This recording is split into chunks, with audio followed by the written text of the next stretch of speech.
long journey and measure mean measure. Here's a classic experiment on odometry. By manual. So here you have a person who is blindfolded, is going to walk a distance A to B, where B is signaled by an experimenter. The person has someone standing nearby because the journey is travelled between 0 and 50 meters. Once the person reaches B, this blindfolded person, as you can see, is turned around and then tries to reproduce the distance that was previously walked. In the lower figure, it is the case that the person is running from A to B, again signaled by the experimenter. The experimenter signals when to stop. And the person then turns around, or is turned around, and from B walks distance A to B. If the measure of step counting, if the measure is step counting, integration or duration, then return distance should reflect the A-B difference. What's the A-B difference?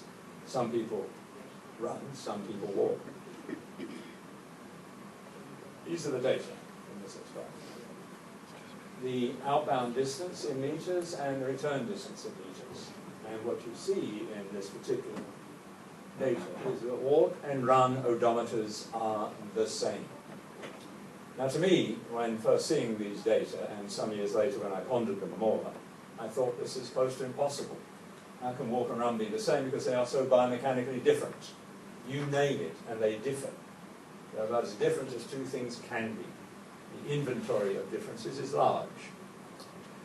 So we had to ask the question, in what sense are walking and running the same?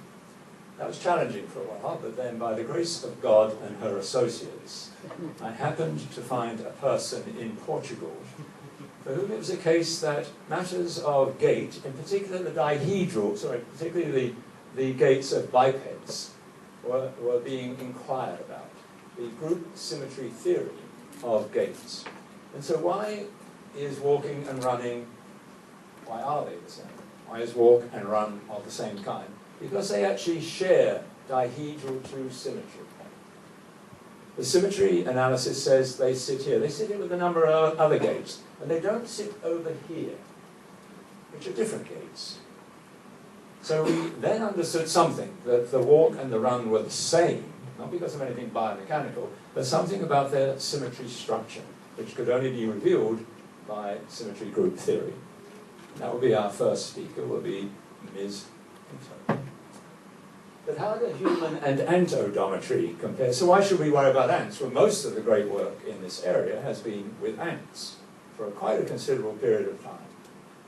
And this is how you would run an ant test. You put them in the nest, let them go to a feeder, and you vary the distance between nest and feeder.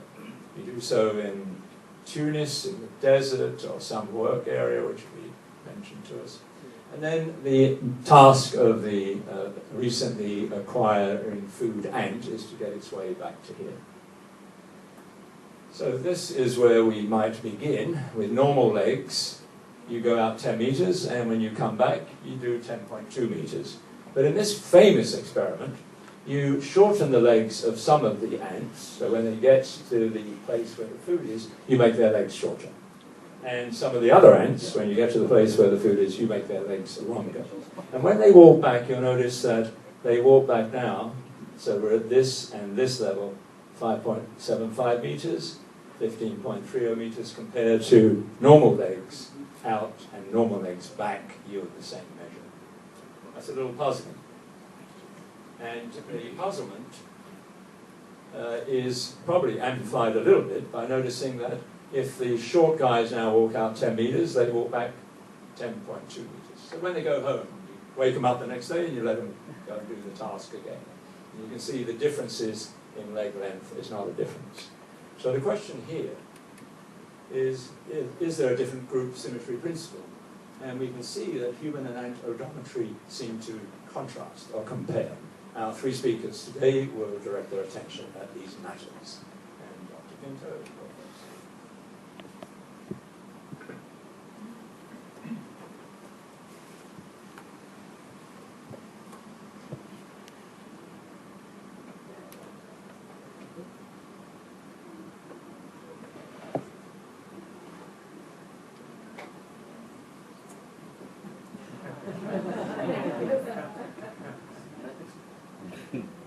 I'm Carla Pinto. I'm going to talk about the mathematics behind the symmetry of the animal locomotor model. So I'm from the Center of Mathematics of the University of Portugal, and I teach at the School of Engineering of the Polytechnic of Portugal. So I'll give the basic notions behind the group symmetry of animal gait. This work has started with Professor Odometry. So he studied CPGs, the central pattern generator models for animals, two-end-legged animals. So this 1999 work was published on Nature. And so the symmetry analysis helps us to distinguish the gaits. So we will distinguish between primary and secondary gait types. What's the difference between these two types of gaits is that primary gaits have a deeper symmetry group than secondary gaits.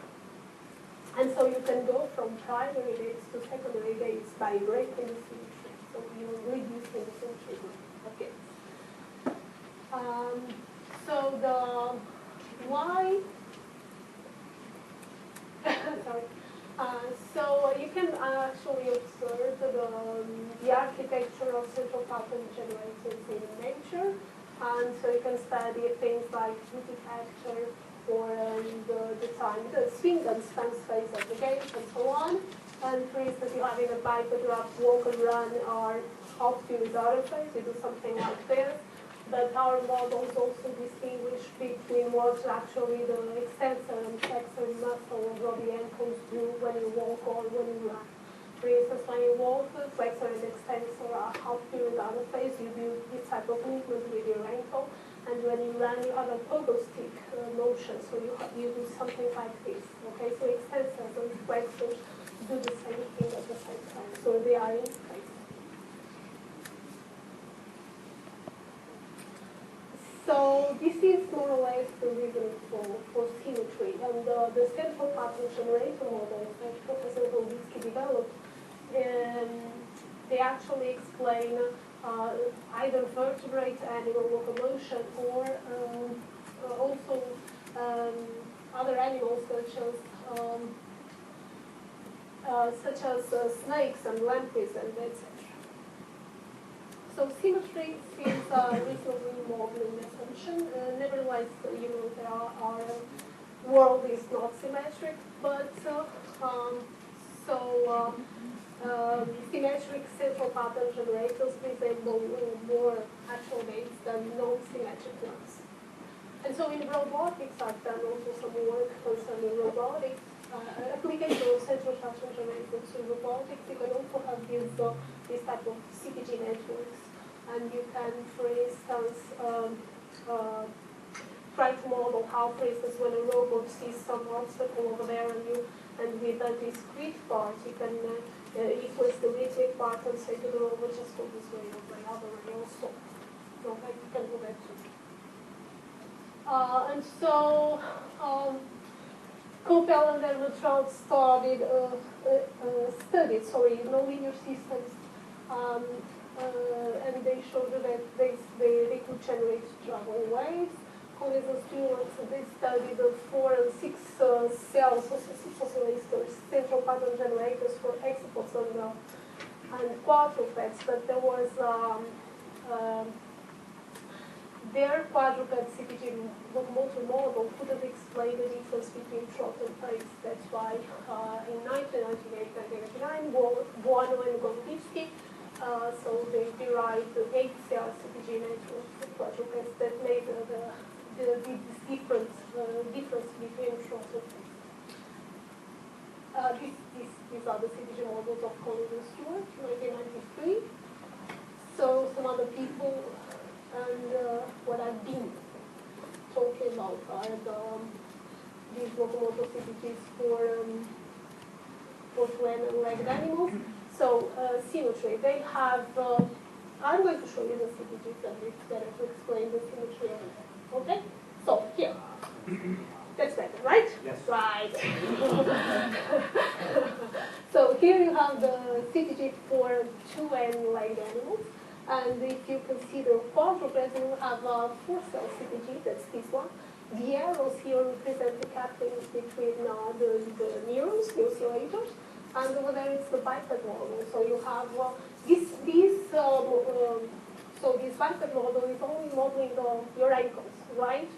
There are already other CPG models for instance, arm and leg, or for instance, ankle, knee, and joint. So you have to add for each joint, you have to add two extra oscillators to the model, okay? So on top of this one, you can build the other more complex CPG. This is the CPG for exports. You have 12 cells, so six legs, 12 oscillators. This is the oscillator that sends signals, for instance, to the extensor of the left hind leg, and the other one is around here that sends signals to the flexor, okay, of the hind leg, the middle leg, and the left fourth leg, and then this is the same for the right part of the model. For the right part of the hand, right? Okay, so the CPG for quadrupeds is unique, as I was telling you before, unique CPG that allows to model all of the quadruped gaits and distinguish between trot and pace. Trot is when horses and quadrupeds do stuff like this, so the diagonal legs are in phase, and the two pairs of legs are half period out of phase. And our 4-cell network model based on walk, run, gallop, as Professor Turvey just showed to you. Also, they were the ones that told me that we didn't know about one of the periodic solutions, we haven't named it, and Professor Turvey and Professor Carla told us that this gait was the hesitation walk. I was already a bride, but I couldn't think about that.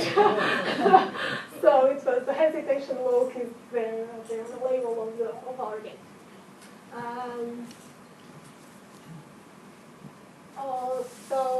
What I was going to tell you about more. This model is another one, central pattern generator. Also, we have developed with Professor Volvitsky. This is for arm-leg coordination in bipeds. So this is for our left leg, these two, and these are for the left arm. These two oscillators. So the circles are for the legs and the squares are for the arms. What does this mean? This means that the oscillators that model the rhythm of your arms are different from the oscillators that model the rhythm of your legs. Okay. So, but in this case, I can tell you that. In this case, this model comes from a symmetry breaking between front and hind legs in quadrupeds, right? And we could do this we obtain for the left movement, we obtain all of the bicep gaits, right? When we break the symmetry. But for arms, we couldn't. So we only obtained the right arm leg coordination patterns in 3 of the gaits. We thought this could have something to do about that we developed arms to do something, other things that not locomotion, you know. For instance, when I'm walking, I don't have to do this, right? I can just pick something and do whatever I want. So we explained that why we couldn't obtain the other arm-leg coordination because of that. Because there was more evolution than when we just broke. So we broke the symmetry here, and then by us developed a little bit more, we are much more ahead than him. And so this type of network can be modeled by coupled oscillators, and so these functions are the internal dynamics of each oscillator, and they can be wherever you want. You can put there Van der Pol, Morris, Makar, Hodgkin-Huxley equations, whatever, okay? And then you simulate this, MATLAB, XPP, by Barden, and so on, and you have the rhythm, okay? just be sure that you obey the symmetry constraints of the model. So the couplings, you have to be very careful about the couplings, of course. So this is the CPG model for quadrupeds. These functions, for instance, here. For instance, this one says that left hind, the flexor, for instance, receives signals from the right extensor, the right flexor, and so flexor, left flexor, right flexor, and it's from the left, what's the other one? So left hind, left forward, from the left forward, okay? So the left extensor. And this is the class of differential equations for CPG biped. Why do you have here for cells? Because I don't know if you remember, but for cell CPG, each one of the oscillators is coupled to each one of the other three. That's why you have here for itself and the other three. Okay. And this is the CPG model for hexapods. So you have 12 cells, 12 oscillators, and that way the functions are represented. It's just because of the coupling. And the group of symmetries is so you have the So you have here is the bilateral symmetry of the animals. So you can switch left and right. And here is the translational symmetry. So what this says is that you can change all the signals that go from the left side, on the left side, and you can change all the signals on the right side. That's translational symmetry. And this one is you can permute signals going to left or right sides. And so in Gates, you have spatial and spatial temporal symmetry. I don't know how much time do I have. Sorry. And so you have the spatial symmetries K and H are the spatial temporal symmetries of the Gates. I can explain this, for instance, for the computer. No, it's not this one. The other one is there. Neither today. So I don't, probably there. Okay. So tau is the permutation that switches muscle groups in legs, between legs. And so if you apply the tau if you apply tau to the run, exactly, you don't change the gait. But if you apply tau to the walk, you change in the signals that you send to both legs. So in the end, so the legs are half period out of phase from the legs they were before applying the symmetry. Okay, and so tau is spatial symmetry for the run and the spatial temporal symmetry for the move. And so tau being a sorry, I'm all spaghetti. So being a spatial symmetry means that you can switch signals from oscillators on the left leg, that's what this means, and from oscillators on the right leg, that's what this means. And because it's a spatial temporal symmetry, this means that the signals that you send, they have to be half period out of phase. And why half period out of phase? Because a half device has to do with the symmetry of D2 behavior. And so this is the complete table. Over here is our hesitation walk. And this is for hexapods. And these are the gaits associated with it. We have the front, tripod, base, caterpillar, lurch, metachronal, inchworm, and rolling tripod. All of these gaits.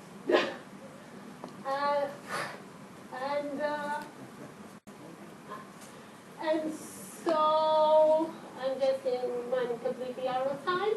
I presented a few locomotor models for animals, and symmetry is very important. I know I've been, quite in a rush to explain, but it's actually using this H and K, spatial, temporal, and spatial symmetry groups.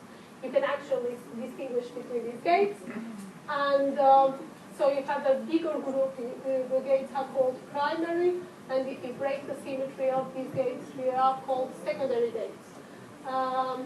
I've adapted these type of models for robo-locomotion. As I've told you before, you can input constraints. You add a discrete part in the movement that allows you to model these obstacles. And these are some papers on the thing.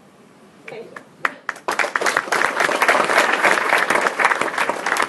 We'll save questions after all speakers, and we have Professor Whitminger. Dr. Whitminger.